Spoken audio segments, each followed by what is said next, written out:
वासुदेवाय। ओम नमो भगवते वासुदेवाय। ओम अज्ञानातिमिरान्धस्य ज्ञानञ्जनं शलाकया चक्षुरुन्मीलितं येन तस्मै श्रीगुरुवे नमः। श्रीचैतन्यमनोभीष्टं स्थापितं येन भूतले स्वयं रूप कदा मह्यं ददाति स्वपदान्तिकम्। वन्देऽहं श्रीगुरु श्रीयुतपदकमलं श्रीगुरून् वैष्णवांश्च श्रीरूपं साग्रजातं सागर रघुनाथ अन्वितं तं सजीवं साद्वैतं सावधूतं परिजन सहितं कृष्ण चैतन्य देवं श्री राधा कृष्ण पादान सागर ललिता श्री विशाखा अन्वितांश्च। हे कृष्ण करुणा सिंधु दीनबंधु जगतपते गोपेश गोपिका कांत राधा कांत नमस्ते। सप्त कांचन गौरांगी राधे वृंदावनेश्वरी वृषभानुसुते देवी प्रणमामि हरिप्रिये। नमो विष्णुपदाय कृष्णपृष्ठाय भूतले श्रीमते भक्ति वेदांत स्वामिन् इति नामिनी। नमस्ते सरस्वती देवी गौरवाणी प्रचारिणी निर्विशेष शून्यवादी पचत देश तारिणी। जय श्री कृष्ण चैतन्य प्रभु नित्यानंद श्री अद्वैत गदाधर शिवासादि गौर भक्त वृंद। हरे कृष्णा कृष्ण कृष्ण हरे हरे हरे राम राम राम हरे हरे। हरे कृष्णा कृष्ण कृष्ण हरे हरे हरे राम राम राम हरे हरे। हरे कृष्णा। तो आज का अध्याय हम शुरू करते हैं। आज 18 दिन में जो हम भगवत गीता समझने की जो यात्रा है उसमें हम तीसरे दिन पर पहुंच चुके हैं और तीसरा कदम रखा है आपने इस यात्रा में। तो जब हम तीसरा कदम रखते हैं तो बहुत सोच समझ के रखते हैं और आपने सोच समझ के इस रास्ते पर कदम रख लिया है। आकर्षण आपका हो चुका है इस रास्ते के प्रति। तो इस यात्रा में सबसे पहले मैं शील प्रभुपाद जी का जो है वो चरण वंदन करती हूँ और साथ ही साथ राधा गोविंदा मंदिर के अध्यक्ष और इस ऑनलाइन पाठ्यक्रम के जो जनक है नमो नास्था दास प्रभु जी, उनका मैं शत शत अभिनंदन करती हूँ, उनका नमन करती हूँ और सारे शिक्षा गुरुओं और सारे दीक्षा गुरुओं को प्रणाम करती हूँ और साथ ही साथ आप सभी भक्तों को पांचांग प्रणाम और स्वागत और हरे।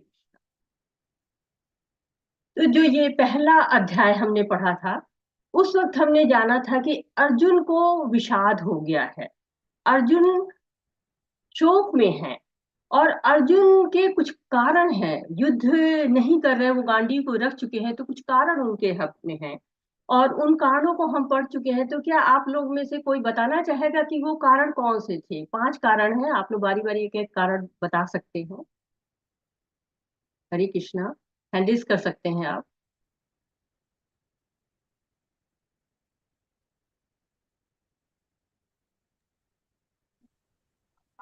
जी नमस्कार माता जी, हरे कृष्णा। अनम्यूट कीजिए। एक पहला कारण तो ये है कि सामने उनके सारे गुरुजन हैं, तो उनको वे उनके साथ वे युद्ध नहीं करना चाहते। सारे भाई हैं, तो एक तो ये कारण है। माता जी एक कारण ये है, दूर और जो सारे लोग हैं, सारे उनके परिजन हैं, उनके मारे जाने से क्या होता है कि पारिवारिक जो परंपराएं हैं वो समाप्त हो जानी, क्योंकि कुल का नाश जब हो जाता है तो कोई बचता नहीं है जो कि परंपराओं को आगे बढ़ा सके। तो उस वजह से परंपराओं का नाश होने का खतरा रहता है, अवांछित संतानें उत्पन्न होती हैं, स्त्रियों की जो है वो स्त्रियों की नारीत्व का ह्रास होता है। हरे कृष्णा। और दूसरा कारण? जी निशा माता जी, हरे कृष्णा, म्यूट कीजिए। हरे कृष्णा प्रभु जी, हरे कृष्णा माता जी। माता जी, कुल का नाश हुआ उनका, उनको डर था कि हमारे कुल का नाश होगा, और जी एक उनको था कि पाप लगेगा। बिल्कुल, बहुत सुंदर माता जी, बहुत सुंदर बताया आपने कि पाप लगेगा। अर्जुन युद्ध नहीं करना चाहते थे क्योंकि उनको ये पाप पूर्ण कर्म लग रहा था कि जब हम युद्ध करेंगे तो पाप लगेगा। और अभी 3 कारण बचे हैं, आप लोग हैंड रेज करके बता सकते हैं।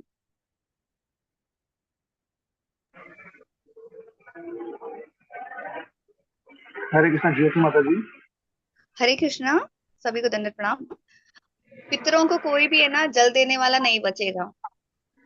हाँ जी माता जी, ये परंपराओं में ही आ जाएगा ना, पितरों के कोई करेगा तो हमारे पास अभी कारण आ चुके हैं कि पाप का लगेगा और पारिवारिक परंपराओं का नाश होगा।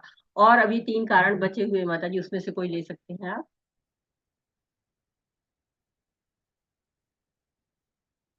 हरे कृष्णा, आप लोग जल्दी जल्दी हैंड रेज करिए कि ताकि जल्दी से आंसर आ सके। हाँ, निशा माता जी, हरे कृष्णा। माता जी, सुख में हानि होगी उनकी। किसकी हानि माता जी? सुख की हानि।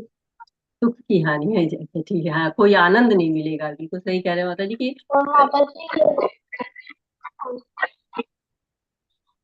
और करुणा का भाव था उनके अंदर। बिल्कुल सही कह रहे हैं, बहुत बढ़िया भक्त हैं आप, आपको याद है सब। जी बिल्कुल।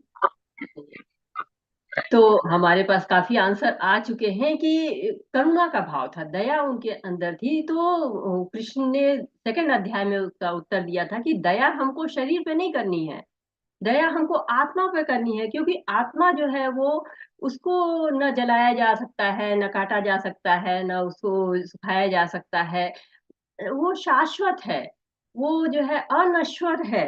नैनम जो है छिदन्ति शस्त्राणि नैनम दहति पावका, तो वो बता रहे कि जो आत्मा, उसके साथ कुछ भी नहीं हो सकता है। तो आत्मा पे जो है दया करनी चाहिए, उसको शुद्ध करना चाहिए, शरीर पे दया दिखाने की जरूरत नहीं है। फिर ये हो कि कोई सुख नहीं मिलेगा, कोई आनंद नहीं मिलेगा। उनको लग रहा है कि जब सभी लोग मारे जाएंगे तो युद्ध जीत के भी मुझे कौन सा आनंद मिलेगा, क्योंकि युद्ध जीत के हम अपनों से बांट सकते हैं, किसी चीज में जीतते हैं तो अपनों के साथ शेयर करते हैं, तो वो हमारा नहीं हो पाएगा। पारिवारिक परंपराएं नष्ट हो जाएंगी, क्योंकि परिवार में कोई बचेगा नहीं, तो पारिवारिक परंपराएं नहीं रह पाएंगी। और ये पाप पूर्ण क्रिया है, युद्ध जो है करना उनको पाप लग रहा है। और बहुत ज्यादा असमंजस में घिरे हुए हैं।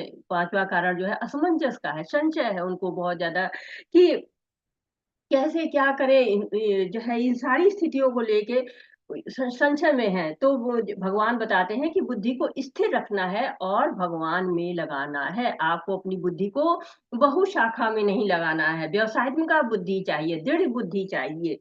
तो अब इनको इस पाठ को आगे बढ़ाया जा रहा है, क्योंकि ज्ञान योग भी बता चुके भगवान, कर्म जो है वो कर्म योग बता चुके और भक्ति योग भी बता चुके, सारा वो बता चुके हैं। तो अब वो बता रहे हैं कि आगे के विस्तार करेंगे, इन्हीं का विस्तार करते जाएंगे। आगे के अध्याय जैसे जैसे हम पढ़ेंगे वैसे वैसे इन्हीं का विस्तार होता चला जाएगा।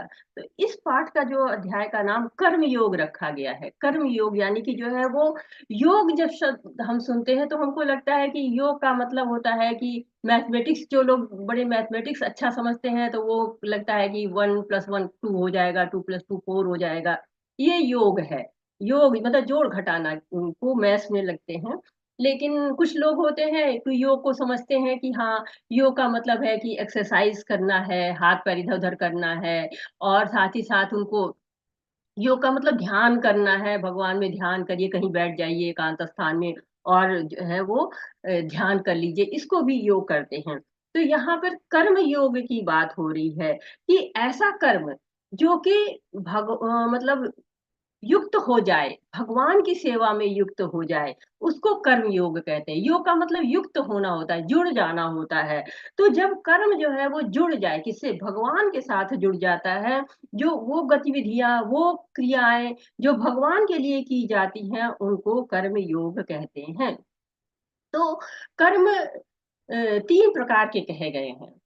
एक तो अच्छे कर्म है, तो वो कर्म क्या होते हैं कि वो अच्छे कर्म वो होते हैं जो शास्त्रों में लिखे हुए हैं, शास्त्रों के अनुसार परफॉर्म किए जाते हैं, उनको पुण्य कर्म कहते हैं। उनको करने से क्या होता है, हमको पुण्य मिलता है। जैसे कि किसी को खाना खिला दिया, किसी को कपड़े पहना दिए, अस्पताल खुलवा दिए, प्याऊ लगवा दिए, कूलर लगा देते हैं लोग, तो ये सारे क्या होते हैं, ये सारे कार्य, किसी की शारीरिक सहायता कर दी, तो आर्थिक सहायता कर दी, इस सबको जो है वो अच्छे कार्य, पुण्य कर्म किए कहे जाते हैं। तो ये प्रत्यक्ष सहायता दी जाए और प्रत्यक्ष सहायता दी जाए, ये सब अच्छे कार्यों में आती है, पुण्य कर्मों में आती है। फिर इसके विपरीत आ जाते हैं बुरे कर्म। वो कर्म जिनमें जिनको विकर्म कहा जाता है, कि चोरी करना है, आपको किसी को लूट लेना है, डकैती करना है, धोखा देना है, किसी को मनसा वाचा कर्मणा से आहत करना है, तो ये सब क्या होते हैं, बुरे कर्मों में आते हैं। शास्त्रों के विपरीत ये कर्म होते हैं, तो इनको विकर्म की श्रेणी में रखा जाता है। और तीसरे प्रकार के कर्म होते हैं जो कृष्ण भावना भावित कर्म होते हैं, यानी कि केवल भगवान के लिए कर्म होते। तो अच्छे कर्म करना बहुत अच्छी बात है, लेकिन वो पर्याप्त नहीं है। अगर हमको भगवान के पास जाना है, भगवान के धाम जाना है और इस भव सागर को पार करना है, तो हमें इससे बढ़ के कृष्ण भावना भावित कर्म करना होगा, यानी कि भगवान के लिए सारे कार्य करने होंगे। तो सामान्य भाषा में हम कह देते हैं कर्म ही पूजा है, और जो है जैसा कर्म करेगा वैसा फल देगा भगवान। तो ये कौन सा कर्म है जो कि हमको फल देता है, वो कौन सा कर्म है जो पूजा कहलाता है? तो पूजा की श्रेणी में कौन सा कर्म हम करेंगे? तो ऐसे कर्म जो कर्म के बंधन में नहीं डालते हैं, कर्म के बंधन जिन कर्मों को करने से नहीं लगते हैं, वो कर्म जो है वो करेंगे हम, तो वो पूजा हो जाती है, क्योंकि वो हमको भव सागर से पार करा लेता है। तो हमारी यही दुविधा होती है कि कौन से कर्म करें, कैसे कर्म करें। तो इन सारे प्रश्नों के उत्तर, इन सारे बातों का समाधान हमको भगवत गीता में मिल जाता है। तो यहाँ पर कर्म योग बताया गया, इस अध्याय का नाम कर्म योग भी पड़ा हुआ है। तो कहते हैं कि हमको इस अध्याय को पढ़ के हमको कर्म कैसे करना है इसकी जानकारी हो जाती है। तो दूसरे अध्याय में हमने कर्म योग भी पढ़ लिया, ज्ञान योग भी पढ़ लिया, भक्ति योग की झांकी भी देख ली। तो अब ये सारी चीजें जब सुन रहे हैं, तो अर्जुन थोड़े संशय में पड़ रहे हैं कि करना क्या है हमको, क्या करेंगे हम, तो ये कर्म हमारा कर्म उचित होगा। तो यहाँ पे कह रहे हैं कि कर्म योग और कर्म कांड एक समान नहीं है। कर्म कांड का तात्पर्य देवी देवता की पूजा, देवी देवता पूजा की सेवा करना, आत्महित इंद्रिय भोग के लिए, जबकि कर्म योग इसके बिल्कुल विपरीत है। यह लगातार प्रयास में परमेश्वर को खुश करने और सेवा करने के लिए है। तो यहाँ पर कर्म योग और कर्म कांड एक समान नहीं है। कर्म योग यानी कि जुड़ना, भगवान के साथ जुड़ जाना, भगवान के लिए कर्म करना, कर्म योग कहलाता है। और कर्म कांड क्या है, जो शास्त्रों में लिखा हुआ है, देवी देवताओं की सेवा करना, अपने स्वयं के लिए, स्वार्थ के लिए, इंद्रिय भोग के लिए जो कार्य किए जाते हैं, ये शास्त्र सम्मत होते हैं। ऐसा नहीं कि ये शास्त्रों के विपरीत होते हैं, शास्त्र सम्मत होते हैं, लेकिन इनमें भोग की लालसा भी बनी रहती है। तो ये कर्म कांड भी करना गलत नहीं है, लेकिन कर्म योग जो है वो बिल्कुल विपरीत हो जाता है। जैसे कि कर्म कांड में थोड़ा सा स्वार्थ रहता है, लेकिन कर्म योग में कोई भी स्वार्थ नहीं होता है, वो केवल भगवान को खुश करने के लिए, केवल परमेश्वर को खुश करने के लिए ये होता है। अब ये सारी बातें सुन के अर्जुन भ्रमित है, और अर्जुन का प्रश्न आता है। अब अर्जुन के प्रश्न से भगवान जो है वो बताते हैं, हमको विस्तार में बताते हैं। भगवान ने जितना दूसरे अध्याय में बताया, तो एक तरह से आपकी भगवत गीता तो वहीं पर हो गई पूरी, सब भगवान ने बता दिया। लेकिन अब जो संशय निकलते हैं, उन संशय के माध्यम से ये भगवत गीता आगे बढ़ती है, और भगवत गीता को विस्तार मिलता है। अर्जुना उवाच जायसी चेत कर्मस्ते मता बुद्धि जनार्दन, तत्की कर्मणि घोरे मा नियोज्यसि केशव। अर्जुन ने कहा, हे जनार्दन, हे केशव, यदि आप बुद्धि को सकाम कर्म से शेष समझते हैं, तो फिर आप मुझे इस घोर युद्ध में क्यों लगाना चाहते हैं? तो अब पूछ रहे हैं, हे जनार्दन, मतलब जनार्दन भी कह रहे हैं, यानी कि जो जनता का सबका हित करते हैं। तो उनको लग रहा है कि अगर युद्ध करेंगे तो सब लोग मारे जाएंगे, तो हित तो होगा नहीं। फिर एक है कि हे केशव। अब यहाँ पे बताए, हमेशा जो भगवान के नाम आते हैं उनका कोई ना कोई मतलब होता है। तो भगवान ने केशी नाम के असुर का वध किया था। केशी, जो भी असुर होते हैं उनको अज्ञान में कहा जाता है, संशय के लिए कहा जाता है। तो अब यहाँ पर क्या है कि अर्जुन को संशय आ गया है। तो कह रहे कि जो केशी का वध जैसे आपने किया था, जैसे आपने संशय का वध किया था, तो आप मुझे भी जो है वो मेरे जो संशय हैं इनको मार दीजिए। तो ये एक तरह से अप्रत्यक्ष रूप से अर्जुन की भगवान को एक प्रार्थना है कि हे केशव, जैसे आपने केशी का वध किया था वैसे ही आप मेरे जो है संशय का भी वध कर दीजिए। और यहाँ पर एक चीज और उनको समझ में आ रही है कि कह रहे हैं कि बुद्धि को सकाम कर्म से शेष समझते हैं, तो फिर आप मुझे इस घोर युद्ध में क्यों लगा रहे हैं? अगर अगर भगवान की भक्ति सबसे श्रेष्ठ मार्ग है, तो फिर आप उनको सकाम कर्म में क्यों लगाना चाहते हैं? सकाम कर्म से आशय है कि जो कर्म शास्त्र सम्मत होते हैं, जिनको फल की आशा उसमें रहती है, तो उनको लग रहा है कि युद्ध तो भोग की लालसा से हो रही है। अगर युद्ध करेंगे तो हमको राज्य मिलेगा, राज्य मिलेगा तो हम इंद्रिय भोग करेंगे। तो मुझको श्रेष्ठ मार्ग चुनना चाहिए। मैं क्यों ये सकाम कर्म युद्ध को करूं ताकि मुझको भोगने के लिए, और भोग की अभिलाषा से मैं इतने ज्यादा लोगों को जो है वो मारूं। तो सामान्य जन भक्ति को क्या समझते हैं कि निष्क्रिय रहो, बस निष्क्रिय रह के हमने जो है वो भगवान को हरे राम कहने लगे तो हो गई। लेकिन नहीं, ये एकांत में रह के, शांत रह के भगवान के नाम का जप करना, ये सोच लेना, ये भक्ति की उचित समझ नहीं है। तो यहाँ पर अर्जुन का संशय दिख रहा है कि हम अगर भगवान का नाम जाके एकांत में जपने लगते हैं तो ये काफी है। हमको जरूरत क्या है कि हम जाके युद्ध करें? तो ये संशय अर्जुन के मन में आ गया है। और इसको समझाने के लिए, एक तरह से संशय अर्जुन के मन में नहीं आया है, ये हमारे संशय होते हैं कि हाँ, हम समझते हैं कि अगर हम भक्ति कर रहे हैं तो हमको केवल भगवान की भक्ति करना है, कोई कर्म नहीं करेंगे तो हमको कर्म बंधन नहीं लगेगा। तो भगवान ने ये नहीं कहा है, भगवान ने कहा स्थिति प्रज्ञ बनो। अभी हमने पीछे बताया, दूसरे अध्याय में पढ़ा था कि अर्जुन हमारे रिप्रेजेंटेटिव है, और भगवान ने स्थिति प्रज्ञ बनने को कहा है। और अर्जुन यहाँ पर उसी की वजह से भ्रमित है कि स्थिति प्रज्ञ बने तो फिर मुझे कुछ नहीं करना है, केवल हमको भक्ति करनी है। तो यहाँ पर श्लोक अगला आ रहा है, व्यामिषेणेव वाक्येन बुद्धि मोहसीव मे तदेक वद निश्चित्य येन श्रेयो हमापनुयाम। आपके व्यामिश्रित अनेकार्थक उपदेशों से मेरी बुद्धि मोहित हो गई है, अतः कृपा करके निश्चय पूर्वक मुझे बताएं कि इनमें से मेरे लिए सर्वाधिक श्रेयस्कर मार्ग क्या होगा।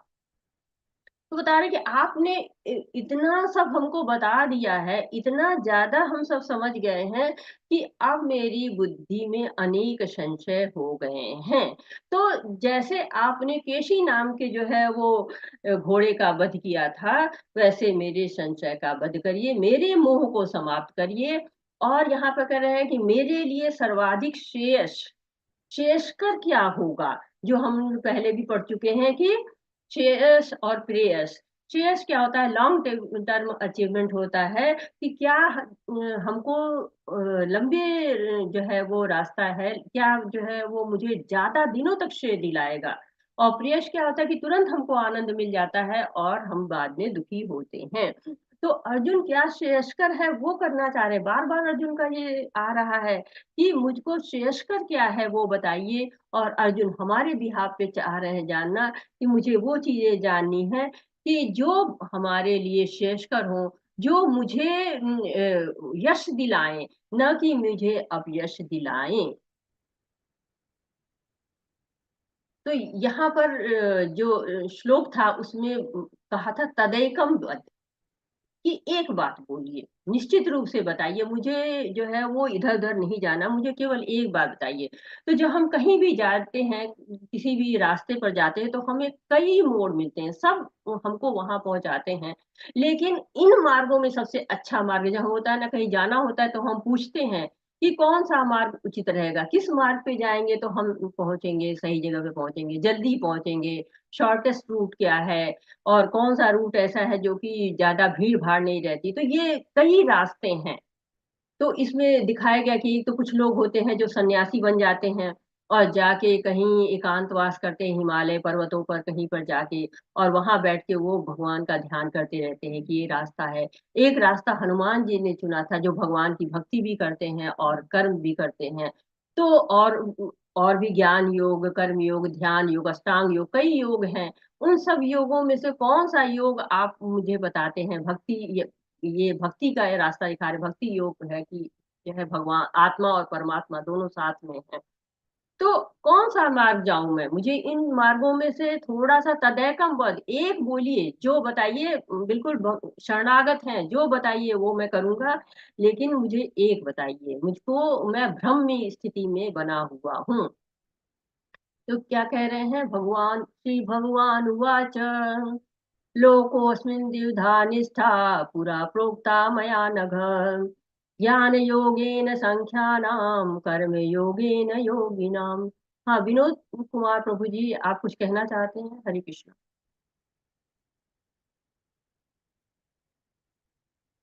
हरे कृष्णा विनोद कुमार प्रभु जी। माता जी अंत में रख लेंगे प्रश्न को, बीच में डिस्टरबेंस। मुझे उनको कोई परेशानी है क्या? मैं ये पूछना चाहे, चलिए। श्री भगवान ने कहा, हे निष्पाप अर्जुन, मैं पहले ही बता चुका हूँ कि आत्म साक्षात्कार का प्रयत्न करने वाले दो प्रकार के पुरुष होते हैं। कुछ इसे ज्ञान योग के द्वारा समझने का प्रयत्न करते हैं, और कुछ भक्तिमय सेवा के द्वारा। तो दो प्रकार से मार्ग है। दो, भगवान ने कहा कि अच्छा आपको सही मार्ग चाहिए, तो मैं बता रहा हूँ कि दो प्रकार के पुरुष होते हैं। और कुछ लोग क्या करते हैं, उसको ज्ञान योग द्वारा समझने की प्रयत्न करते हैं। हमने पढ़ा था दूसरे अध्याय में, ज्ञान योग क्या है? शरीर और आत्मा का ज्ञान, जो सांख्य योग भी कहलाता है। और भगवान कपिल है, जो देवहूति को जो है सांख्य योग के माध्यम से उन्होंने मुक्ति दिलाई थी।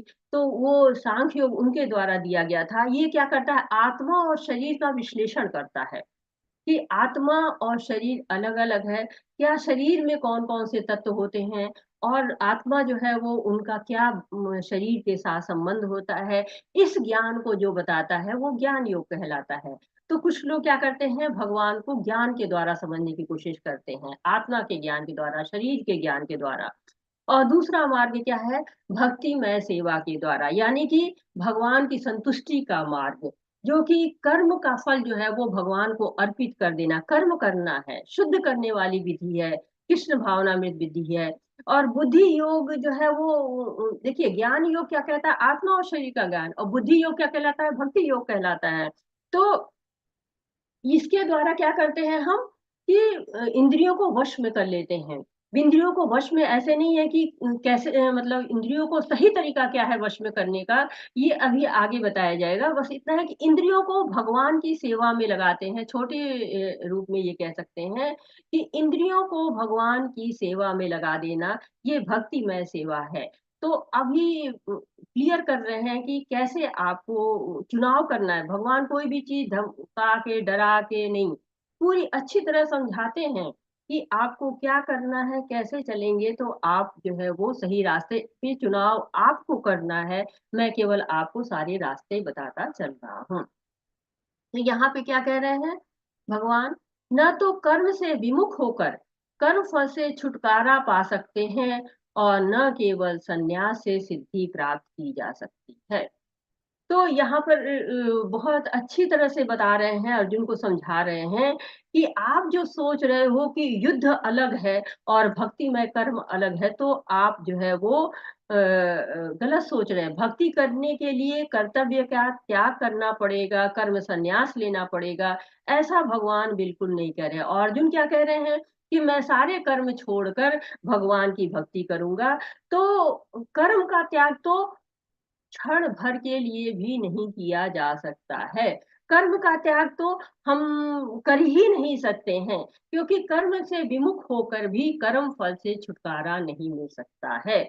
यानी कि कर्म बंधन तो लगेगा ही लगेगा, और न केवल संन्यास से सिद्धि प्राप्त की जा सकती है। तो ऐसा भी नहीं है कि संन्यास से सिद्धि मिल जाएगी। कर्म का त्याग करेंगे तो भगवान कहते हैं कि कर्म का त्याग मत करो, अकर्म करो। यानी कि जो सारे कर्म है उनको भगवान की सेवा में लगा दो, क्योंकि शरीर के निर्वाह के लिए तो कर्म करना ही पड़ेगा। अगर आप बैठे भी हैं तो वो भी एक कर्म है, अगर आप सो रहे हैं तो वो भी एक कर्म है। तो करना क्या है, जैसे हनुमान जी ने कर्म किया था कि भगवान के लिए, भगवान की आज्ञा के लिए उन्होंने लंका का दहन भी कर दिया था। भगवान की भक्ति में उन्होंने कर्म किया था। और तब क्या होता है, तब कर्म बंधन भी नहीं लगता है।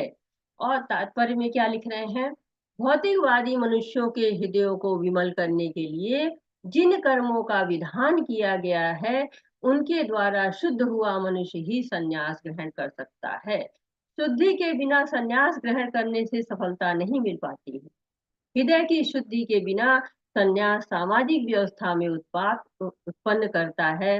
दूसरी ओर यदि कोई नियत कर्मों को न करके भी भगवान की दिव्य सेवा करता है, तो वह उस मार्ग में जो कुछ भी उन्नति करता है उसे भगवान स्वीकार कर लेते हैं।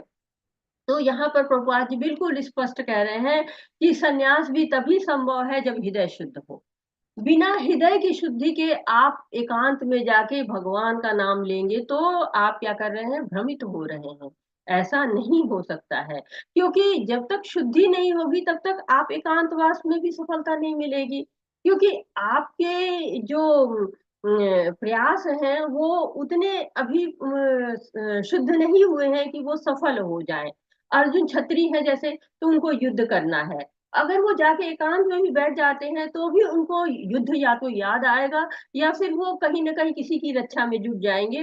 तो पहले शुद्ध होना पड़ेगा, पूरी तरह से शुद्ध होके तब आप एकांत में जाके और तब आप जो है वो ध्यान कर सकते हैं। लेकिन अगर आपको भक्ति करनी है तो भक्ति के लिए क्या करना है, इतनी जरूरत नहीं है। भक्ति में आप थोड़े अशुद्ध भी हैं तो भी कोई बात नहीं, पूरी तरह अशुद्ध है तो भी कोई बात नहीं।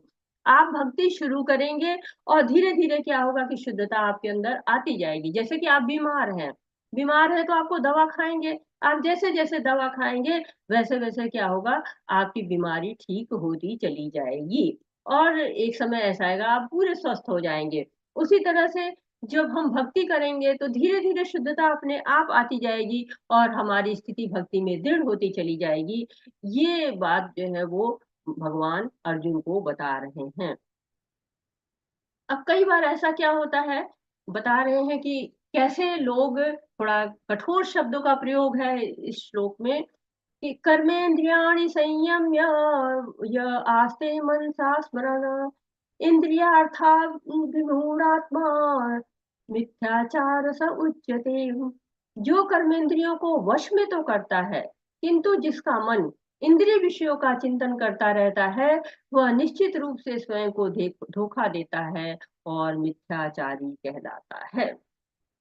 तो इसमें उन लोगों की बात हो रही है कि जो संन्यास तो ले लेते हैं लेकिन मन पूरी तरह से शुद्ध नहीं होता है, सारे कर्मों का परित्याग करके चले जाते हैं, संन्यास ग्रहण कर लेते हैं। लेकिन होता क्या है कि कहे कि छोड़ो घर बार, चलो हरिद्वार वाला हिसाब रहता है, चल तो दिए, लेकिन जाके बद्रीनाथ में, हिमालय में कहीं भी, या नदी के किनारे कहीं भी वो संन्यास ले लिए, वहां पर बैठ के भगवान का भजन करने लगे। लेकिन अभी मन चंचल है, मन पूरी तरह तो शुद्ध हुआ नहीं है। तो क्या होता है, वो इंद्रिय भोग याद आने लगते हैं, वो मन जो है इंद्रिय विषयों का चिंतन करने लगता है, क्योंकि जैसे उसने पहले इंद्रिय भोग किए हुए हैं तो उनको पता है। भले वो सामने से लग रहा है कि वो तो बहुत सन्यासी हैं, वो तो भगवान को ही याद कर रहे हैं, लेकिन उनका मन अंदर ही अंदर क्या होता है कि चिंतन करता है, भोगों का चिंतन करता रहता है। क्यों? क्योंकि अभी शुद्धता नहीं आई है, अभी इंद्रिया स्वाभाविक रूप से वश में नहीं हुई आई हैं। तो ऐसे लोगों को क्या कहते हैं भगवान? भगवान कहते हैं कि मिथ्याचारी है ये लोग। ये लोग केवल धर्माचरण का दिखावा कर रहे हैं, ये मिथ्याचार कर रहे हैं, बहुला भगत बने हुए हैं। तो हमने पढ़ा था ना कि ध्यायतो विषयान पुंसा, यानी कि जैसे ही हम विषयों का ध्यान करते हैं वैसे ही क्या होता है, हमारे पतन की नींव पड़ जाती है। सब कुछ का हम त्याग करके भी चले जाते हैं, लेकिन जैसे ही अवसर मिलता है वैसे ही इंद्रिय भोग शुरू हो जाता है। तो हठ पूर्वक अगर इंद्रियों को भोग से दूर रखा जाता है, हठ पूर्वक हम उनको किसी कार्य करने से रोकते हैं, तो सफलता नहीं मिलती है, क्योंकि इंद्रियां बहुत हठी होती हैं। और आप इसका उदाहरण देखते रहते हैं, आप घरों में क्या होता है, लोग व्रत रखते हैं, कोई तप करते हैं, कहते हैं हम आज नहीं खाएंगे, आज हम व्रत हैं। लेकिन उस दिन सबसे ज्यादा खाने की बात उस दिन व्रत के ही दिन करते हैं। अभी क्या खाएंगे, अभी ये ले दूध ले लो, अभी थोड़ा फल ले लो, तो आज जो है वो कुछ ये बना लेते हैं, कुछ वो, तो मतलब पूरे टाइम व्रत है, लेकिन बात किसकी चल रही है, भोजन की ही चली, प्रसादम की ही चल रही है। या कभी कभी लोग कहते हैं कि हाँ ये इस महीने में हम ये नहीं खाएंगे, और फिर क्या होता है, पूरे महीने इंतजार करते हैं कब महीना खत्म होगा खा ले, कब महीना खत्म होगा खा ले। तो ये क्या होता है, ये कृत्रिम त्याग है। ऐसा नहीं है कि ऐसे संकल्प हम ना लें या व्रत हम ना करें, ऐसा नहीं है।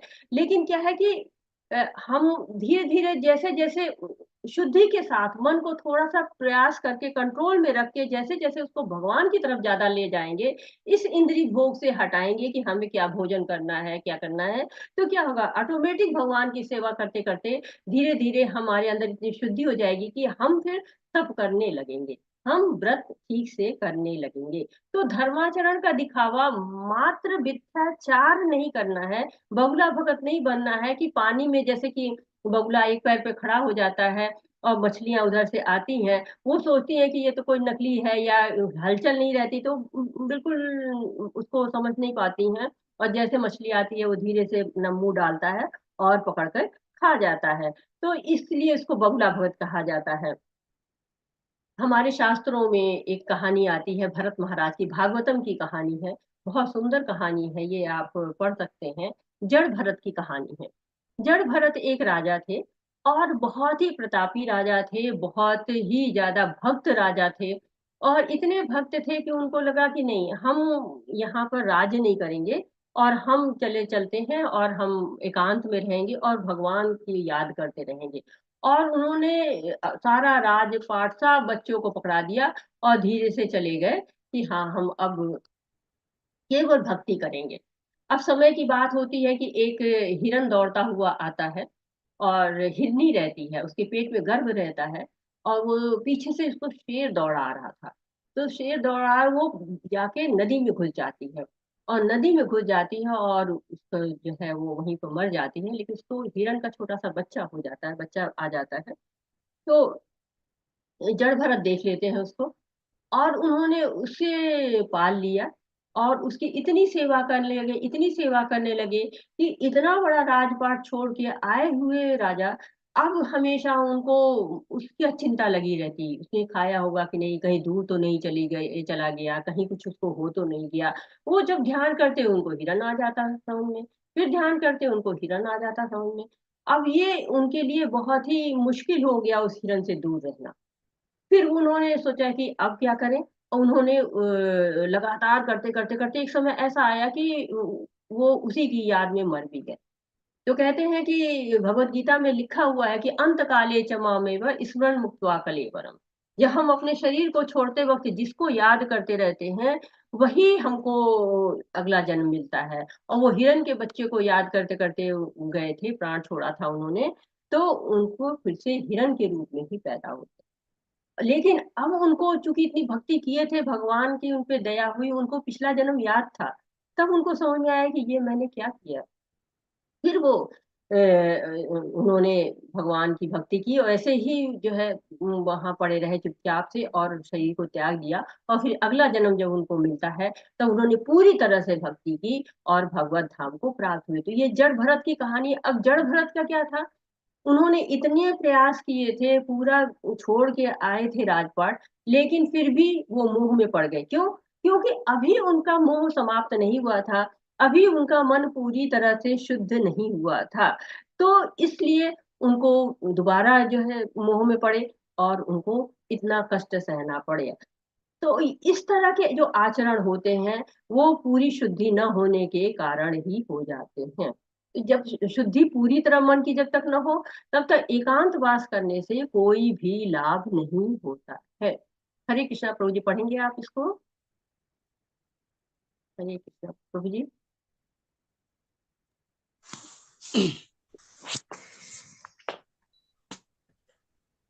जी माता जी। हाँ पढ़। श्री विष्णु के लिए यज्ञ रूप में कर्म करना चाहिए, अन्यथा कर्म के द्वारा इस भौतिक जगत में बंधन उत्पन्न होता है। अतः हे कुंती पुत्र, उनकी प्रसन्नता के लिए अपने नियत कर्म करो, इस तरह तुम बंधन से सदा मुक्त रहोगे। नीचे भी पढ़ दूं माता जी? जी प्रभु जी जी। तात्पर्य इसका है, श्रील प्रभुपाद के द्वारा, श्रील प्रभुपाद की जय। अतः श्री भगवान विष्णु की प्रसन्नता के लिए कर्म करना चाहिए। इस जगत में किया जाने वाला अन्य कोई कर्म बंधन का कारण होगा, क्योंकि अच्छे तथा बुरे कर्मों के फल होते हैं और कोई भी फल कर्म करने वाले को बांध लेता है। अतः श्री कृष्ण यानी विष्णु को प्रसन्न करने के लिए कृष्ण भावना भावित होना होगा, और जब कोई ऐसा कर्म करता है तो वह मुक्त दशा को प्राप्त रहता है। यही महान कर्म कौशल है, और प्रारंभ में इस विधि में अत्यंत कुशल मार्गदर्शन की आवश्यकता होती है। हरे धन्यवाद कृष्ण। प्रभु जी। बहुत बहुत बहुत धन्यवाद प्रभु जी। तो ये श्लोक जो है वो बंधन से मुक्त करने वाला श्लोक है। यज्ञार्थ कर्मणो अन्यत्र लोकोयम कर्म बंधनः तदर्थ कर्म कौन्तेय मुक्त संग सदा चर। तो ये जो है वो ऐसा श्लोक है जो कि मार्गदर्शन देता है कि कर्म करने की विधि कैसी होनी चाहिए, कैसे हमें कर्म को करना। जो भी कर्म हम करेंगे तो हमें बंधन होना ही होना है। चाहे हम अच्छे कर्म करते हैं तो भी हमको बंधन होता है, बुरे कर्म करते हैं तो भी हमको बंधन होता है। तो धर्म अर्थ काम और मोक्ष, ये 4 पुरुषार्थ होते हैं, और इन पुरुषार्थों के माध्यम से जो है वो हम मोक्ष की तरफ जो है वो जा सकते हैं, मोक्ष को प्राप्त कर सकते हैं। कहते हैं ना कि अर्थ हमें ऐसे कमाना चाहिए जो धर्म के अनुरूप हो, और हमको काम ऐसे करने चाहिए, हमारी कामनाएं ऐसी होनी चाहिए जो हमें मोक्ष की तरफ से ले जाएं। तो इसलिए हमको करना क्या है? कृष्ण भावना भावित कर्म करना पड़ेगा, क्योंकि विष्णु के लिए यज्ञ रूप में कर्म करना चाहिए। जो कर्म होते हैं भगवान विष्णु के लिए ही होते हैं। कहते हैं कि भोक्ता राम यज्ञ तपसा, सारे जो यज्ञ होते हैं उसके भोक्ता भगवान ही होते हैं। तो कर्म हम करते हैं तो कर्म बंधन से बच नहीं सकते। अच्छे कर्म बंधन में डालते हैं, बुरे कर्म बंधन में डालते हैं, तो हमारे मन में प्रश्न उठता है कि बुरे कर्म करेंगे तो हमें बंधन होगा, वो तो होना ही होना है, परिणाम आना ही आना है। लेकिन जब हम अच्छे कर्म करते हैं तो हमें बंधन कैसे लग जाता है? अच्छे कर्म का बंधन तो होना नहीं चाहिए। तो भगवत गीता हमको ये बताती है कि अगर हम अच्छे कर्म करते हैं तो हमें पुण्य की प्राप्ति होती है, पुण्य की प्राप्ति होती है तो हम स्वर्ग में जाते हैं। स्वर्ग में एक उसी समय तक रह सकते हैं, लिमिटेड खाता होता है। जब तक आपका पैसा वहां पर है, जब तक आपका पुण्य जमा है, वहां पर पैसा मतलब पुण्य जमा है, तब तक आप वहां रह सकते हैं।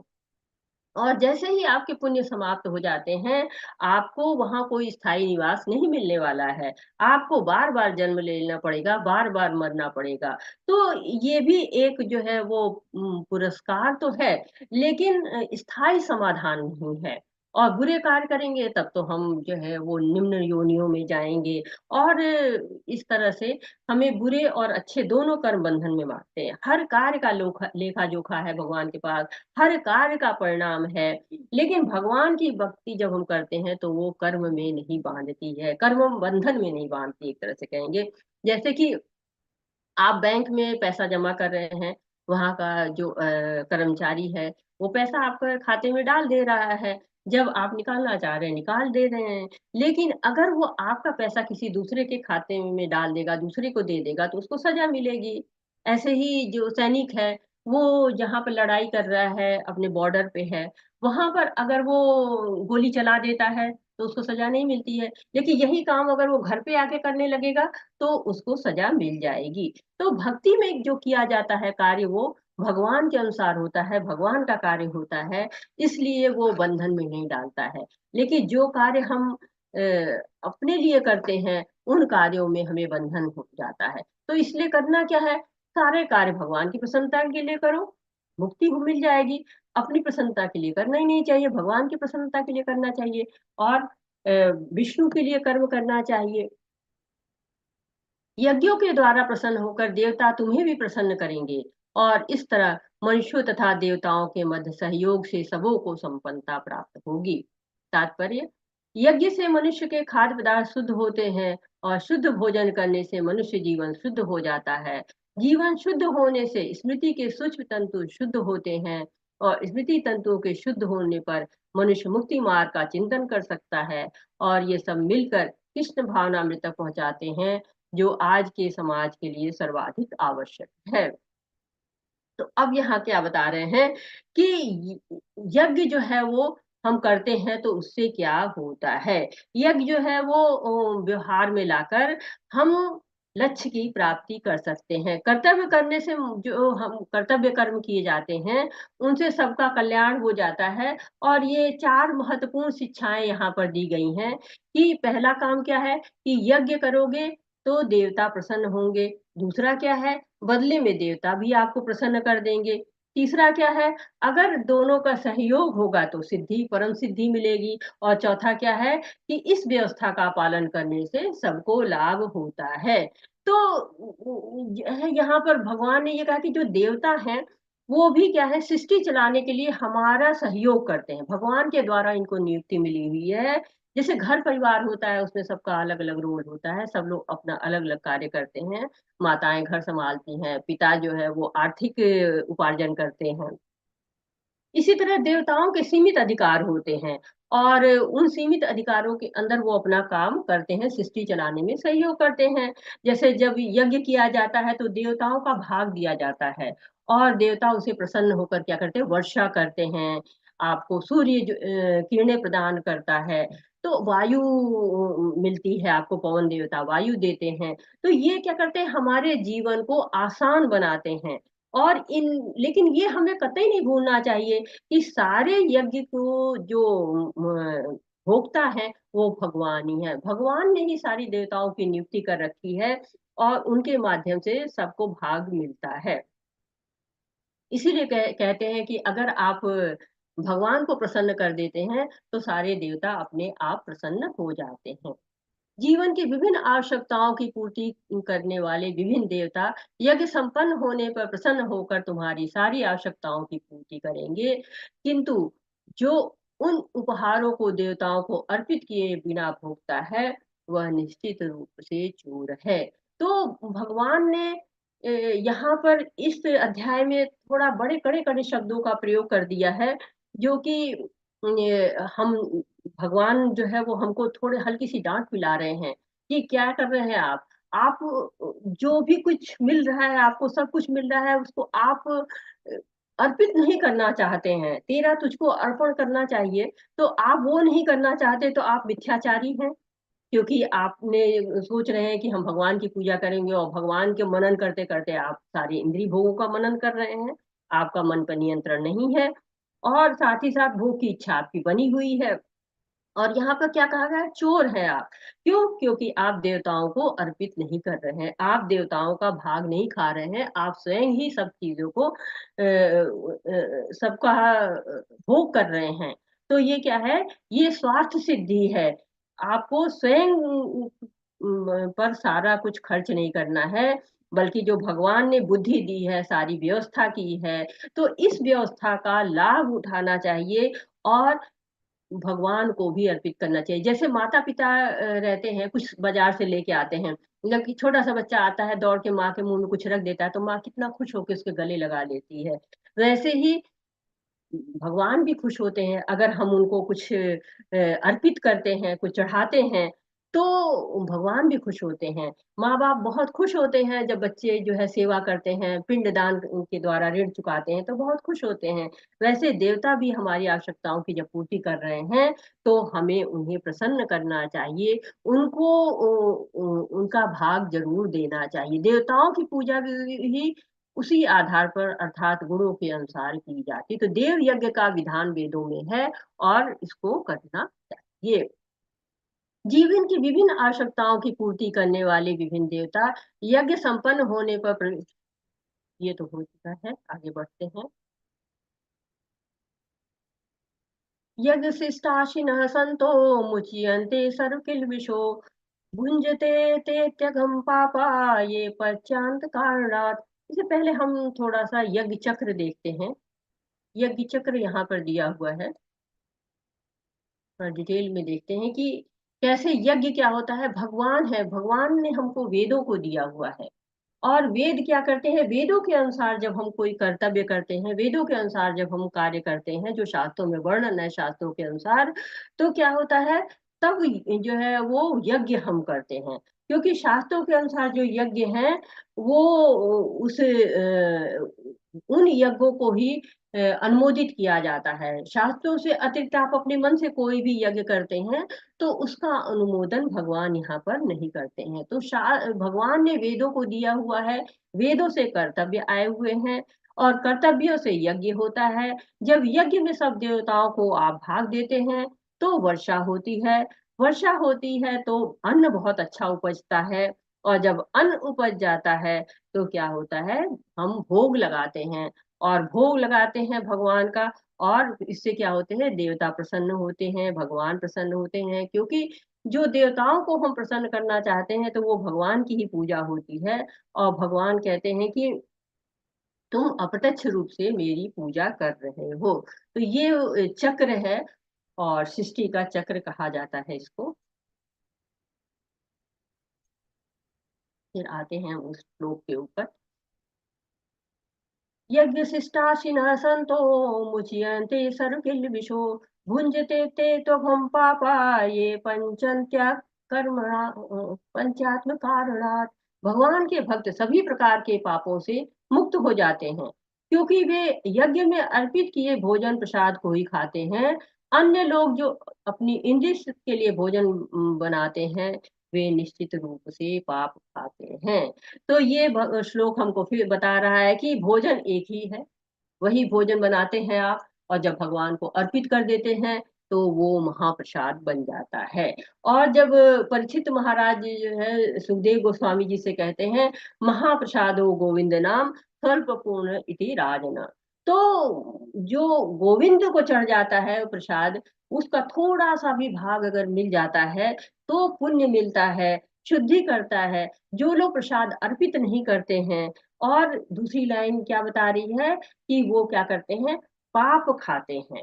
तो हमें पाप नहीं खाना है, न हमें वेजिटेरियन बनना है, न हमें नॉन वेजिटेरियन बनना है, हमको कृष्णटेरियन बनना है। जो कृष्ण का प्रसाद है, जो कृष्ण को अर्पित करके खाया जाता है, वो प्रसाद हम खाते हैं तो हम कृष्णटेरियन बनते हैं। आगे के 16-17 अध्याय जब हम पढ़ेंगे तो उसमें बताया जाएगा कि क्या हमें खाना चाहिए, हमें कैसे खाना चाहिए, कितना ग्रहण करना चाहिए। जो शास्त्र है हमें सब कुछ सिखाते हैं कि कैसे भगवान से जोड़ के अगर हम किसी चीज को लेते हैं तो वो हमारे लिए शुद्धि का कारण बनता है, वो हमारे मन को निर्मल करता रहता है। और ऐसा नहीं है कि हम और लोगों को खाना नहीं खिलाना चाहिए, उनको भी खिलाना चाहिए, वो भी अच्छे कार्य है, किसी को सहायता नहीं करनी चाहिए, करना चाहिए, लेकिन किस तरह से करना चाहिए। जैसे इस्कॉन करता है, इस्कॉन में फूड फॉर लाइफ का प्रोग्राम चलता है और उसमें क्या होता है कि लोगों को ये एक उद्देश्य होता है कि आसपास में कोई भूखा न रहे। हम मंदिर में हैं, हम खा रहे हैं भोजन, हमको मिल रहा है, भगवान दे रहे हैं, तो हमारे आसपास भी जो लोग रहते हैं वो भूखे ना रहें। तो हर इस्कॉन ऐसा कार्यक्रम करता है, लोगों को खिलाता है। तो उसमें पहले क्या करते हैं कि 5 मिनट हरि कीर्तन करते हैं, हरि कृष्ण महामंत्र का जप होता है और उसके बाद फिर थोड़ी भगवान की लीलाएं सुनाई जाती हैं, कोई छोटी सी भगवान की लीला सुनाते हैं और फिर प्रसादम देते हैं। तो इससे उद्देश्य क्या होता है, इससे उनको दोहरा उद्देश्य पालन होता है कि एक तो उनका पेट भर जाता है, दूसरे उनके मन की शुद्धि होती। उतनी देर तक वो भोजन कितना जो है वो उनको अंदर से शुद्ध करता है और मंदिर का प्रांगण होता है शुद्ध ही शुद्ध होता है, बहुत सुंदर सी जो है वो कीर्तन वगैरह आते रहते हैं, घंटियों की ध्वनि होती है, तो वो दोनों तरफ से फायदा होता है। जैसे कि आप एक तरह से इसको समझ सकते हैं, भौतिक तरीके से समझे तो, कि कोई बच्चा है, वो खो गया, बाजार में चला गया, माँ बाप के साथ गया, खो गया। तो अब वो बच्चा बहुत ही रो रहा है, उसको पकड़ के कोई खूब चॉकलेट है, बिस्किट है, जितनी भी चीजें बाजार में मिल रही, खिलौने हैं, दे रहा है उपहार में। और वो बच्चा लेता है, देखता है, थोड़ा सा खुश होता है, फिर रोना शुरू कर देता है। उसको तभी खुशी मिलती है जबकि वो अपने माँ बाप से मिल लेता है। जब तक उसके माँ बाप उसको नहीं मिलते हैं, तब तक ये दुनिया की खुशी उसको खुशी नहीं देती है। लेकिन जब से माँ बाप मिल जाते हैं, तो उसको फिर उपहार चाहिए, चॉकलेट चाहिए, बिस्किट चाहिए, सब कुछ चाहिए। लेकिन जब तक माँ बाप नहीं मिलते हैं, तब तक उसको कुछ भी अच्छा नहीं लगता है। तो यही भावना हमारी भी होती है, क्योंकि हमारी आत्मा भगवान से मिलना चाहती है। वो भगवान का अंश है, ममेवांशो जीव लोके जीव भूता सनातना। तो भगवान से मिलना चाहती है। तो भगवान जब उसको मिल जाते हैं, तभी वो प्रसन्न होती है। वो कहते हैं ना कि हम इस भौतिक जगत में पूरे भोग विलास में खोए रहते हैं, और हम नहीं समझ पाते हैं कि हमको अपने पिता से मिलने में ही सारा आनंद मिलेगा। हम यहाँ पर परेशान होते रहते हैं, लेकिन हम इस बात को कभी नहीं समझ पाते हैं, जब तक हम भक्ति में नहीं होते। सारे प्राणी अन्न पर आश्रित हैं, जो वर्षा से उत्पन्न होता है। वर्षा यज्ञ संपन्न करने से होती है, और यज्ञ नियत कर्मों से उत्पन्न होता है। उसी चक्र को यहाँ बताया जा रहा है कि परमेश्वर जो यज्ञ पुरुष अर्थात समस्त यज्ञों के भोक्ता कहलाते हैं, सभी देवताओं के स्वामी हैं। और जिस प्रकार शरीर के अंग पूरे शरीर की सेवा करते हैं, उसी तरह सारे देवता उनकी सेवा करते हैं। इंद्र, चंद्र तथा वरुण जैसे देवता भगवान द्वारा नियुक्त अधिकारी हैं, जो सांसारिक कार्यों की देखरेख करते हैं। सारे वेद इन देवताओं को प्रसन्न करने के लिए यज्ञ का निर्देश देते हैं, जिससे वो अन्न उपादान के लिए प्रचुर वायु, प्रकाश तथा जल प्रदान करें। जब कृष्ण की पूजा की जाती है, तो उनके अंग स्वरूप देवताओं की भी स्वतः पूजा हो जाती है। अतः देवताओं की अलग से पूजा करने की आवश्यकता नहीं होती है।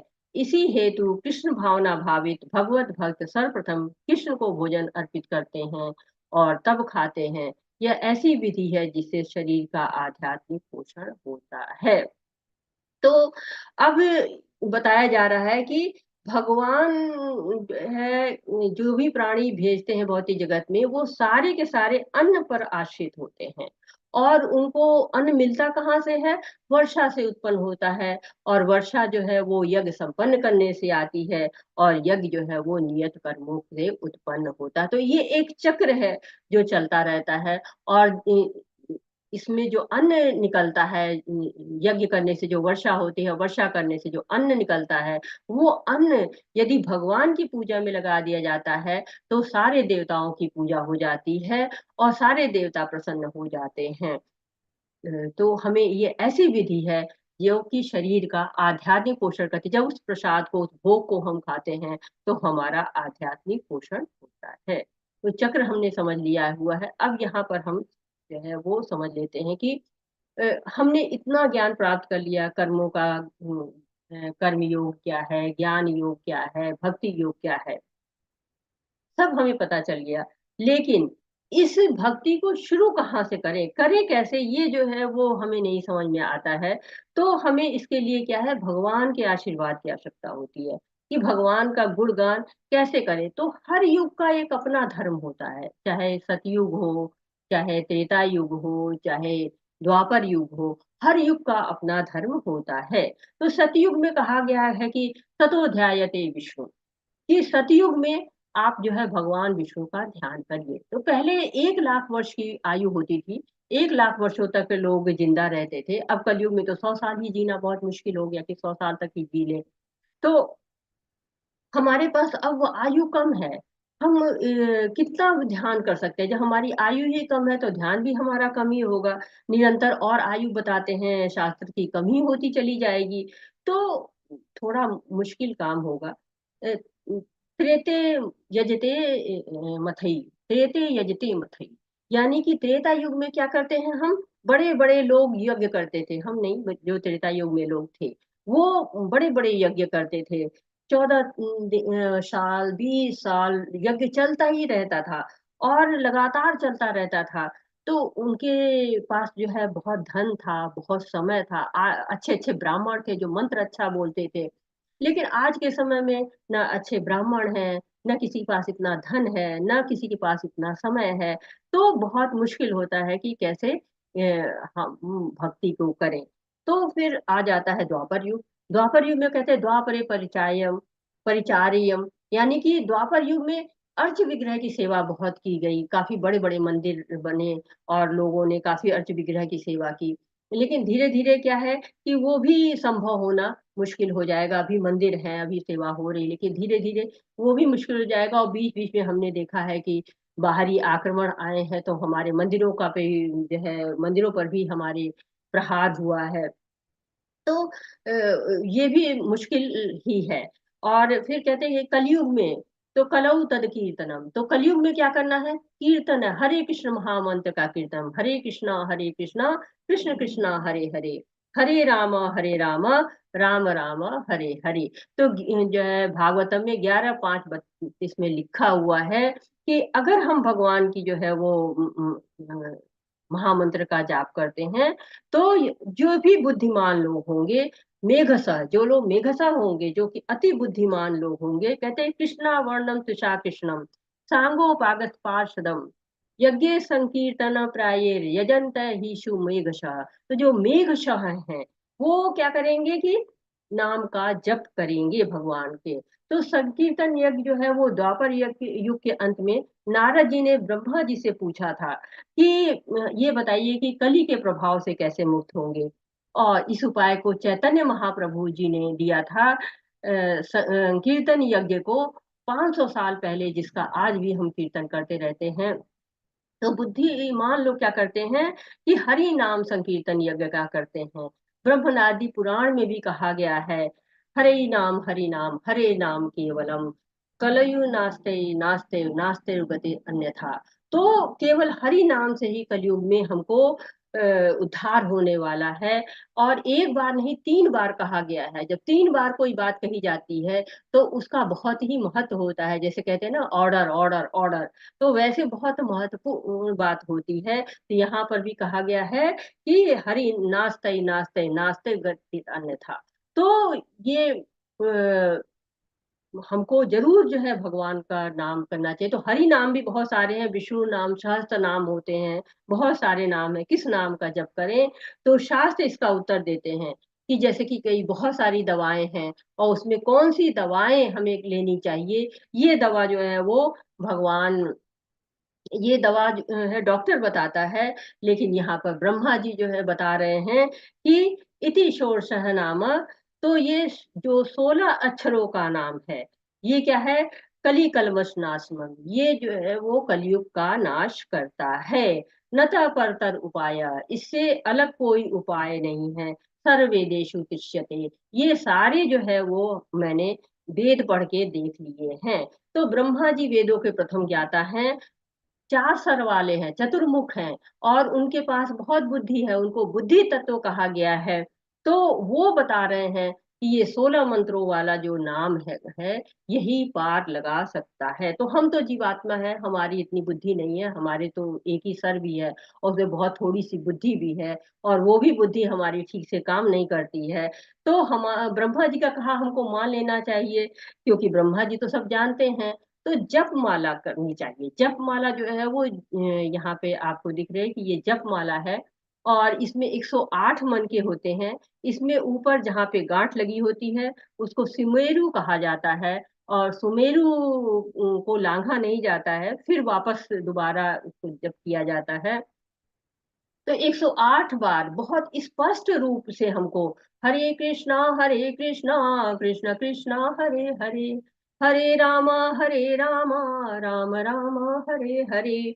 और साथ ही क्या करते हैं, पहले शुरुआत क्या करते हैं, जय श्री कृष्ण चैतन्य प्रभु नित्यानंद श्री अद्वैत गदाधर शिवासादि गौर भक्त वृंदा तो बहुत स्पष्ट तरीके से करना चाहिए, जल्दी जल्दी नहीं करना चाहिए। और ये चैतन्य महाप्रभु ने दिया है, हम स्पष्ट तत्व को बोलते हैं, तुलसी माला सर्वश्रेष्ठ मानी जाती है। तो चैतन्य महाप्रभु हम सुनते थे, पढ़ते हैं, छोटी छोटी कक्षाओं में पढ़ाया जाता है कि वो बहुत मधुर ध्वनि से भगवान का हरि कीर्तन करते थे, और इतना सुंदर हरि कीर्तन करते थे कि जितने पशु है, पंछी है, सब दौड़ दौड़ के आके उनके साथ लग जाते थे, पीछे पीछे इनके मोर चीते सब चला करते थे। तो हम उनको धन्यवाद देते हैं कि उन्होंने हमको ये हरे कृष्ण महामंत्र दिया, और साथ ही साथ उन लोग को भी धन्यवाद देते हैं जो कि हरि नाम को जिन्होंने घर घर तक पहुंचाने का प्रयास किया है। तो हमें हर मोती पर बहुत स्पष्ट रूप से पूरा मंत्र बोलना है। 108 बार बोलते हैं, 7 या 8 मिनट लगते हैं इसमें, लेकिन इसके असीमित लाभ हैं। क्योंकि ये थ्योरी नहीं है, ये प्रैक्टिकल है। और इसमें जो है वो कहते हैं ना कि पहले इस्तेमाल करो फिर विश्वास करो, उस तरह से है। नुकसान कोई भी नहीं है, लाभ ही लाभ है। घर में माला नहीं है तो कोई बात नहीं, आप उसको उंगलियों पर भी कर सकते हैं। और यहाँ तक कि आप मंगाना चाहते हैं तो यहाँ पर ग्रुप में आपको लिंक भी मिल जाएगा, आप इसको इस्कॉन से मंगा भी सकते हैं। और बस आपको दृढ़ निश्चय करना है। बहुत से लोग कहते हैं समय नहीं है, हम भी उनमें थे, हम भी कहते थे समय नहीं है, लेकिन जब करने लगे तो अनुभव आया। और वो अनुभव ऐसा होता है कि फिर आप छोड़ ही नहीं पाते हैं जब माला करना। और जिस चीज को हम चाहते हैं वो हम कर ले जाते हैं, तो हमें समय मिल जाता है। जब हम इस शरीर के लिए, शारीरिक सुविधाओं के लिए, भौतिक जीवन के लिए इतना प्रयास करते हैं, तो हमारे आध्यात्मिक जीवन के लिए भी तो हमें प्रयास करना ही चाहिए। और जब हम आगे पढ़ेंगे, जब हम 10वें अध्याय पे आएंगे, तो वहां क्या आता है, यज्ञेश यज्ञानाम जप यज्ञेश्वरी, यानी कि जो यज्ञों में जो जप है वो सबसे बड़ा है, सर्वश्रेष्ठ है। तो इसलिए जप करना बहुत जरूरी होता है, और हमें जप करना चाहिए। फिर आगे हम चलते हैं कि जप की महत्ता को जानने के बाद अब आगे क्या कह रहे हैं भगवान। अतः कर्म फल में आसक्त हुए बिना मनुष्य को अपना कर्तव्य समझकर निरंतर कर्म करते रहना चाहिए, क्योंकि अनासक्त होकर कर्म करने से परम ब्रह्म परम की प्राप्ति होती है। तो क्या कह रहे हैं, कर्म फल में आसक्त नहीं होना चाहिए। तो हमारे कर्म है उनको करते रहना है, कर्म से हम विमुख नहीं हो सकते हैं, निरंतर कर्म करना पड़ेगा, लेकिन हमको अनासक्त रहना पड़ेगा। जब हम अनासक्त रहते हैं तो हमें ब्रह्म की प्राप्ति होती है। और अगर आप उदाहरण देखना चाहें तो आपको जनक महाराज का उदाहरण मिल जाएगा कि जनक महाराज तो राजा थे। राजा और सन्यासी यानी भक्त बिल्कुल अलग अलग चीजें लगती हैं जैसे समाज में, लेकिन उन्होंने करके दिखाया कि कैसे हम समाज में रहते हुए और हम भगवान की भक्ति भी कर सकते हैं, और राजकाज भी कर सकते हैं, और भक्ति भी कर सकते हैं।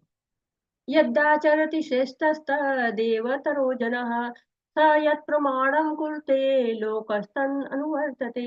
महापुरुष जो जो आचरण करता है, सामान्य व्यक्ति उसी का अनुसरण करता है। वो अपने अनुसरणीय कार्यों से जो आदर्श प्रस्तुत करते हैं, संपूर्ण विश्व उसका अनुसरण करता है।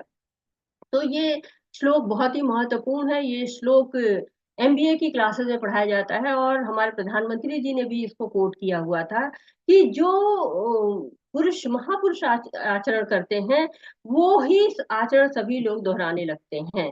तो इसीलिए कृष्ण जी ने, भगवान श्री कृष्ण जब ये धराधाम पे आए थे तो उन्होंने भी वही आचरण किया, ताकि लोग गलत आचरण ना करें। तो अर्जुन कह रहे हैं कि मैं युद्ध छोड़ के एकांतवास में चला जाऊंगा, तो भगवान कह रहे हैं कि ये आचरण करोगे तुम तो लोग तुम्हारे पीछे अनुसरण करेंगे, तो कैसे श्रेष्ठ कहलाओगे। तो 3 श्रेष्ठ पुरुष होते हैं, 3 लोग होते हैं जिनको श्रेष्ठ पुरुष कहा जाता है। कौन कौन? पहला माता पिता है, माता पिता जो आचरण करते हैं वही बच्चा भी आचरण करता है। तो इसलिए माता पिता को श्रेष्ठ आचरण करना चाहिए। और इसके बाद हो जाते हैं गुरु, क्योंकि गुरु जो आचरण करते हैं वैसे ही आचरण है वो शिष्य भी करने लगते हैं। इसलिए शिष्य को भी गुरु को भी उचित आचरण करना चाहिए, और समाज में एक उदाहरण कायम करना चाहिए। इसके बाद होते हैं उच्च अधिकारी। उच्च अधिकारी वो होते हैं कि जिनका आचरण का पालन पूरा ऑफिस करता है, अगर वो रिश्वत लेते हैं, झूठ बोलते हैं, उनके कर्मचारी भी रिश्वत लेना शुरू कर देते हैं, झूठ बोलना शुरू कर देते हैं। तो इसलिए इन 3 तरह के लोगों को श्रेष्ठ पुरुष कहा गया है और इनके आचरण को सब लोग अनुसरण करते हैं, ऐसा बताया गया है। लेकिन आज के समाज में हम लोग गलत गलत श्रेष्ठ पुरुष चुन लेते हैं। कोई खिलाड़ी को हीरो मानता है, कोई बॉलीवुड अभिनेताओं को, कोई नेताओं को। जहां हमारा स्वार्थ होता है हम वही पूजा करना शुरू कर देते हैं। तो हमारा नेतृत्व कौन करेगा, हमारा लीडर कौन होगा, हम हमारा आदर्श क्या होगा, ये हमें बहुत सोच समझ के चुनना चाहिए। अन्यथा क्या होता है, अगर उनके साथ कुछ गलत होता है तो हम भी परेशान हो जाते हैं, परेशानी आ जाती है। तो हमें आदर्श सही चुनना चाहिए। जहाँ हमें जाना है, जो रास्ते पर हमें जाना है, उसके अनुसार हमें आदर्श चुनना चाहिए। ये श्लोक अगला क्या कह रहा है, ये भी बहुत अच्छी बात कह रहा है कि जीवात्मा अहंकार के प्रभाव से मोहग्रस्त होकर अपने आप को समस्त कर्मों का कर्ता मान बैठता है, जबकि वास्तव में वे प्रकृति के 3 गुणों द्वारा संपन्न किए जाते हैं। तो कहते कि 3 गुणों के प्रभाव में ही सारे कार्य होते हैं। लेकिन जीवात्मा मैं अहंकार के कारण वो जो है अपने आप को कर्ता मान लेती है। क्यों? क्योंकि सारी सोच शरीर के स्तर पर होती है। तो अगर कृष्ण भावना भावित व्यक्ति है तो वो अहंकार में नहीं होता है। लेकिन जो मिथ्या अहंकार में होता है वो उसके अंदर जो है ये बातें रहती हैं और वो प्रकृति के 3 गुणों के अंदर में रहता है। जीवात्मा हमेशा सतोगुण, रजोगुण, तमोगुण के अंदर रहती है। जैसे कि बच्चे मिठाई के पीछे भागते हैं, वैसे जीवात्मा भी भोग के पीछे भागती रहती है। माया बहुत शक्तिशाली है, एकदम नचाती रहती है, सामने दिख रही ना, रजोगुण, तमोगुण और सतोगुण की माया है। ये जीव इसमें उलझा रहता है। कहते हैं प्रकृति क्रियमाणानि गुणे कर्माणि सर्वशः अहंकार विमूढ़ात्मा कर्ता हमति मन्यते। तो स्वयं को कर्ता मानती रहती है, अहंकार से जो आत्मा विमूढ़ रहती है। यहाँ पे कह रहे हैं कि अर्जुन ने कहा है, विष्णुवंशी मनुष्य न चाहते हुए भी पाप कर्मों के लिए प्रेरित क्यों होता है? ऐसा लगता है कि उसे बलपूर्वक लगाया गया है। ये बहुत सुंदर प्रश्न है। ये सामान्य में आ जाता है कि हम चाहते नहीं हैं कि हम ऐसा पाप कर्म करें, लेकिन हो जाता है। कैसे हो जाता है, ये इसके बारे में बात कर रहे हैं। कई बार देखिए कि कोई बड़े अमीर लोग होते हैं और वो भी चोरी कर लेते हैं, तो कहते हैं कि नहीं, मैं चोरी करना नहीं चाहता था, लेकिन हो जाता है, मन ही नहीं मानता है। तो भगवान इसका उत्तर दे रहे हैं, कह रहे हैं कि धूमेन व्रियते बहिर्यथादर्शो मलेन च यथोल्बेनावृता गर्भस्थ तेनेदमावृतम्। अग्नि धुएं से, दर्पण धूल से और भ्रूण गर्भाशय से आवृत रहता है, इसी प्रकार जीवात्मा इस काम की विभिन्न मात्राओं में आवृत रहती है। तो 3 लेयर बताई गई है कि कैसे इंद्रिय विषयों के चिंतन होने से, बुद्धि के नष्ट होने से कैसे पतन होता है। और उस पतन के प्रभाव को 3 तरह से बता रहे हैं। 3 स्तर, आत्मा पे 3 तरह के कवर चढ़ा देते हैं। जैसे अग्नि धुएं से हो जाती है, जैसे हवन करते हैं तो हवन सामग्री के नीचे अग्नि दबी होती है, ऊपर धुआं धुआं दिखाई देता है। तो वो एक आवरण है जिससे अग्नि होते हुए भी दिखाई नहीं पड़ती है। ऐसे धूल दर्पण पे जमा रहती है तो दर्पण गंदा रहता है, चेहरा दिखता नहीं है। और दर्पण को साफ करिए आप, चेतो दर्पण मार्जिनम, तो फिर चेहरा दिखता है। ऐसे गर्भाशय भ्रूण से, यानी कि उसकी लेयर और मजबूत लेयर होती है और वो ढकी रहती है, दिखाई नहीं पड़ता है भ्रूण। तो ये जीवात्मा क्या है, कामनाओं से ढकी रहती हैं। और जीवात्मा जब बहुत दिनों तक भोग कर लेती है तो उस पर बहुत कल्मश इकट्ठे हो जाते हैं, बहुत सारे लेयर इकट्ठा हो जाते हैं। और उनको हटाने का एक तरीका होता है कि हम भगवान का नाम ले, करत करत अभ्यास से जड़मति होत सुजान। जैसे जैसे हम भक्ति करते हैं हमारी कामनाएं खत्म होती हैं और हम शुद्ध होते जाते हैं। ये बताया है कि जो हमारे इंद्रियां हैं ये 5 घोड़ों की तरह से होती हैं। जो हमारी ज्ञान इंद्रियां हैं, आंख है, कान है, नाक है, जिह्वा है, त्वचा है, ये पांचों इंद्रियां भोग करना चाहती हैं और इनकी लगाम मन के हाथ में होती है। और मन की जो है मन लगाम है और ये बुद्धि के हाथ में ये लगाम पकड़ी रहती है। और यहाँ पर आत्मा इस पर पीछे बैठी रहती है। तो जैसे इंद्रियां कुछ गलत देख लेती हैं, गलत सुन लेती हैं, गलत खा लेती हैं, गलत स्पर्श कर लेती हैं, गलत सूंघ लेती हैं, तो क्या होता है, वो हमें मन जो है वो उसकी ओर आसक्त होना शुरू हो जाता है, और बुद्धि भी उसी में जब लग जाती है तो क्या होता है, हमारे पर बहुत गलत प्रभाव पड़ता है।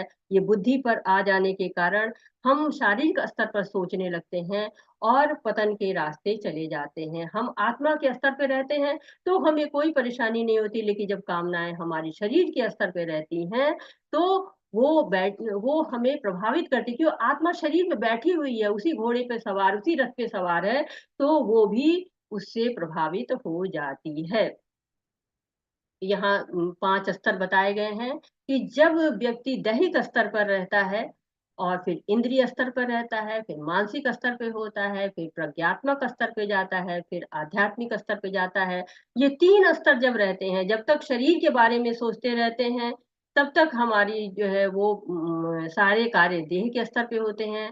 जब हम इंद्रियों के स्तर पे सोचते हैं तो सारे कार्य इंद्रिय के स्तर पे होते हैं, और जब मन के स्तर पे रहते हैं तब हमारी सारी चेतना मन के स्तर पे रहती है। लेकिन जब हमारे स्तर थोड़ा बढ़ जाता है, जब भगवान के साथ जुड़ जाता है, हम इंटेलेक्चुअल उस पे आ जाते हैं, बुद्धि के प्लेटफॉर्म पे आ जाते हैं, तो क्या होता है कि हम और ऊपर बढ़ के भगवान के स्तर तक, आध्यात्मिक स्तर तक पहुंच सकते हैं। तो हमें अपनी समस्याओं का समाधान जिस स्तर पे रहते हैं, हम उसी स्तर पर करना चाहते हैं, उसी स्तर पर करते रहते हैं। लेकिन करना क्या चाहिए, आध्यात्मिक स्तर पर करना चाहिए। तो यहाँ पे आगे कहा जा रहा है, इसलिए हे भरतवंशियों में श्रेष्ठ अर्जुन, प्रारंभ में ही इंद्रियों को वश में करके इस पाप का महान प्रतीक काम का दमन करो, और ज्ञान तथा आत्म साक्षात्कार के इस विनाशकर्ता का वध करो। तो इंद्रियों को वश करना बहुत जरूरी है काम को विनाश करने के लिए। तो महाभारत के शांति पर्व में कहा गया है, काम बंधेन में विवेक नानदस्तीय बंधनम, काम बंधनम मुक्तो ही ब्रह्म भूयाय कल्पते। तो काम को नष्ट करने का तरीका क्या है कि इंद्रियों को वश में कर देना, क्योंकि मनुष्य निष्काम भाव से जब कर्म करना शुरू कर देता है तब उसकी इंद्रियां अपने आप ही वश में आ जाती हैं। शरीर से संबंधित जब तक हम रहते हैं तो हम सारी चीजों को अपना ही मानते रहते हैं। तो यहाँ पर ज्ञान की बात हो रही है, विज्ञान की बात हो रही है कि हम शरीर नहीं है, आत्मा है, ये हमारा ज्ञान कहता है। और विज्ञान कहता है कि हमारा आत्मा का संबंध जो है वो परमात्मा से होता है। तो हमें आत्मा के स्तर पर सोचना चाहिए। यामिमा पुष्पितां वाचा प्रवदन्त्य विपश्चितः, वेदवाद रथा पार्थ नानदस्तिवादिनाम्। अल्पज्ञानी मनुष्य वेदों की उन अलंकारिक शब्दों के प्रति अत्यधिक आसक्त रहते हैं, जो स्वर्ग की प्राप्ति, अच्छे जन्म, शक्ति इत्यादि के लिए विविध सकाम करने की शक्ति करते हैं। तो यहाँ उदाहरण के रूप में जो है दूसरे अध्याय का 42वां श्लोक लाया गया है कि हम केवल कर्म कांड में उलझे रहते हैं, हम वेदों के अलंकारिक भाषा में उलझे रहते हैं, हम स्वर्ग की प्राप्ति करना चाहते हैं, अच्छा जन्म चाहते हैं, शक्ति चाहते हैं, बल चाहते हैं, इसलिए सकाम कर्म करते रहते हैं। जबकि सकाम कर्म हमें नहीं करना है, हमें कृष्ण भावना भावित कर्म को करना है, और जिससे हमारे कैसे क्या हमारे जो कर्म अच्छे होंगे, और काम रूपी दुर्जय शत्रु को जीतने की बात हो रही है। इस प्रकार हे महाबाहु अर्जुन, अपने आप को भौतिक इंद्रियों, मन तथा बुद्धि से परे जानकर और मन को सावधान आध्यात्मिक बुद्धि कृष्ण भावनामृत में स्थिर करके आध्यात्मिक शक्ति द्वारा इस काम रूपी दुर्जय शत्रु को जीतो। तो हम क्या है, हमको भगवान कह रहे हैं कि तुम आत्मज्ञानी बनो। आत्मा हमेशा आनंद में रहना चाहती है और उसके लिए वो कोई ना कोई प्रयास करती रहती है। तो जब हम आत्मा को परमात्मा की सेवा में लगा देंगे तो इंद्रिय बुद्धि सब भगवान की सेवा में लग जाएंगी, और हमको इंद्रियों विषय आकर्षित नहीं करेंगे, क्योंकि इंद्रिय विषयों में बहुत आकर्षण होता है और इंद्रियां उसकी तरफ आकर्षित हो जाती हैं। तो इंद्रिय विषयों से इंद्रियां श्रेष्ठ होती हैं और इंद्रियों से मन श्रेष्ठ होता है। जब ये सब भगवान में स्थिर हो जाते हैं, जब इंद्रिया विषयों से दूर होना शुरू हो जाती हैं, तो क्या होता है, परम दृष्टा निवर्तते। जब उसको हायर टेस्ट लग जाता है तो उसको और किसी चीज की जरूरत ही नहीं होती, साधारण चीज की जरूरत नहीं होती, क्योंकि हायर टेस्ट लग गया। जब अच्छा खाते रहते हैं तो खराब चीजें खाने का मन नहीं करता है। तो करना क्या है, ऋषि के न ऋषि के सेवनम, जो हमारे इंद्रियों के स्वामी है उन्हीं के पास अपनी इंद्रियों को लगा देना है, उन्हीं की सेवा में हम प्रस्तुत कर सकते हैं अपनी इंद्रियों को। तो अब सारांश आ जाता है, चैप्टर का सारांश है कि भगवान से अर्जुन कहते हैं एकम वद, कोई एक बात बोलिए। कई चीजें भगवान ने बता दी अर्जुन को, अर्जुन उन बातों में उलझ से गए थे, तो कहते हैं कि भगवान केवल एक बात बोलिए, इतनी बातें मत बोलिए। तो भगवान क्या कर रहे हैं, नियतम कुरु कर्म, कर्म से आप बच नहीं सकते हैं, इसलिए आपको कर्म तो करना पड़ेगा, निष्काम कर्म करिए। प्रवर्तितम चक्र, चक्र का पालन करिए, जो सृष्टि चक्र है उसका पालन करिए। यदाचराति श्रेष्ठ, जो श्रेष्ठ लोग होते हैं लोग उनका अनुसरण करते हैं। और इह बैरिणम, यानी कि जो काम है वो हमारा सबसे बड़ा शत्रु होता है, उससे हमें बच के रहना चाहिए। तो प्रभुपाद इस विषय में क्या कह रहे हैं, प्रभुपाद जी ने हमको बताया है कि भगवत गीता का यह तृतीय अध्याय निष्कर्षतः मनुष्य को निर्देश देता है कि वह निर्विशेष शून्यवाद की चरम लक्षण मानकर अपने आप को भगवान का शाश्वत सेवक समझते हुए कृष्ण भावनामृत में प्रवृत्त हो। भौतिक जीवन में मनुष्य काम तथा प्रकृति पर प्रभुत्व पाने की इच्छा से प्रभावित होता है।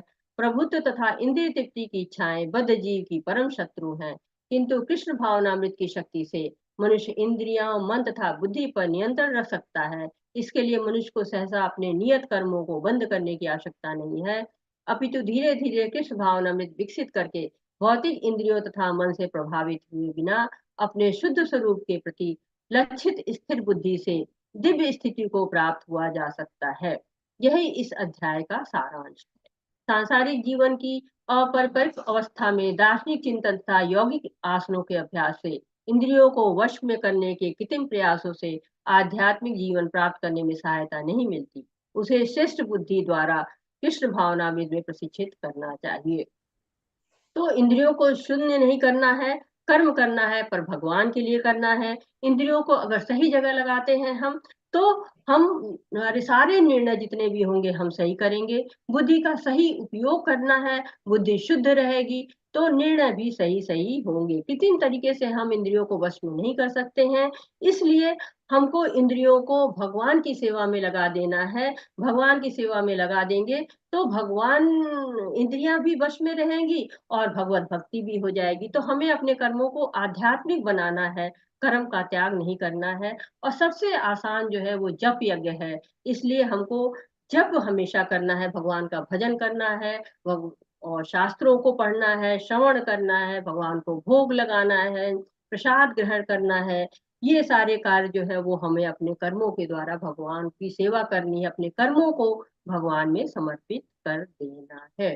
हरे कृष्णा कृष्ण कृष्णा हरे हरे, हरे रामा राम रामा हरे हरे।